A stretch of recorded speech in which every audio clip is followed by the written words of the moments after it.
प्रभु को कौन माग कौन सुभाषिष माग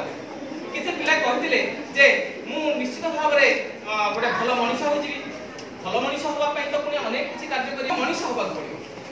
तेणु तुम गोटे सुस्थ मनर आवश्यकता थाए सुस्थ मन आने गोटे सुस्थ मस्तिष्क दरकार तुम्हें जब गोटे पगला हो जाए तो तुम किसी तुम विचार शक्ति नष्ट हो सुस्थ मस्तिष्क दरकार सुस्थ मस्तिष्क सुस्थ मन जदि अच्छी कौन आवश्यक थे कहते सुस्थ शरीर नथिले तुमर सुस्थ मन आसीब ना सुस्थ मन थिले तुमको विवेक तुमको डाकरा दब जे तुम कौन भल काम कर एवं सुस्थ मस्तिष्क थिले तुम विवेचना कर पारिबो जे मु कौन करबा दरकार मु ए देश पई कौन करबा दरकार मु मो निज पई कौन करबा दरकार मो भविष्य पई मु कौन करबा दरकार भूल जो ठीक रो निर्णय केमति मु करि पारिबी जदि सेतक तुम जदि करि पारिबो ताले तुम जीवन निश्चित भाव रे धन्य होई जिवो पिला माने तमे माने आम भविष्य विशेष करी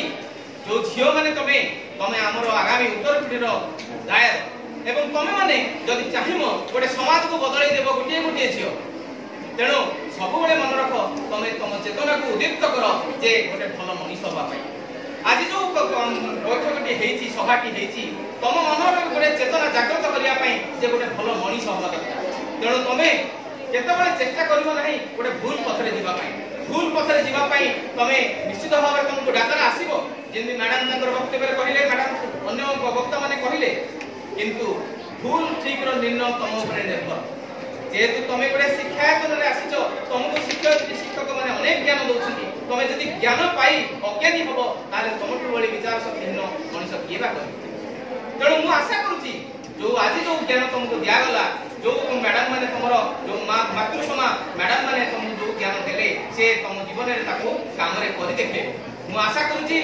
भूल ठीक रो निर्णय करबा पूर्व तमे तुम चेतना को जागृत करिवो तुम ज्ञान को उद्दीप्त करिवो एवं विवेक रो डाकरा सुनिवो जदि विवेक रो डाकरा सुनो तुम केही परास्त करि परिबे नाही एटा होची शेष निष्कर्ष पुणी आमे मिसिबा पुणी आमे ए जो बैठक अछि आगे बढ़ेबा तमरो मतामत नबा एवं निश्चित भाव रे हमर जो शिक्षक शिक्षयित्री माने अछंती हमर प्रधान शिक्षक आज अनुपस्थित थिले भी से भी आसीबे एवं तुमको अनेक चेतना जागृत करिया पई प्रयास करिवे मु आशा करूची आज जो बैठक रहिछि जा सभा रहिछि जहा किछि सुनिलो गुरु मंत्र से तुम जीवन रे निश्चित भाव रे लगेबो तमे गोटे भल मनुष्य हबो सुनागरिक हबो ए विद्यालय ए शिक्षायतन रो सुनाम अर्जन करिबो जीवन को समृद्ध करिबो एति वक्तव्य सान करछि मु समस्त सुभाषित जणुछि भूल पथरे जाओ नाही पिले निश्चित जीवन को धन्य कर भल मनुष्य हो एवं तुम परिवार को धन्य कर ए शिक्षायतन को धन्य कर आमे आशा करिबो जे बाटरे तमे जीवो बाटरे जाउथिबो आमे हुए तो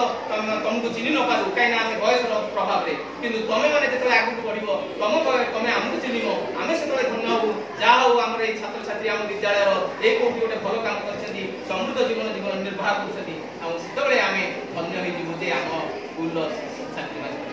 तेणु एति वक्तव्य सान करछि एवं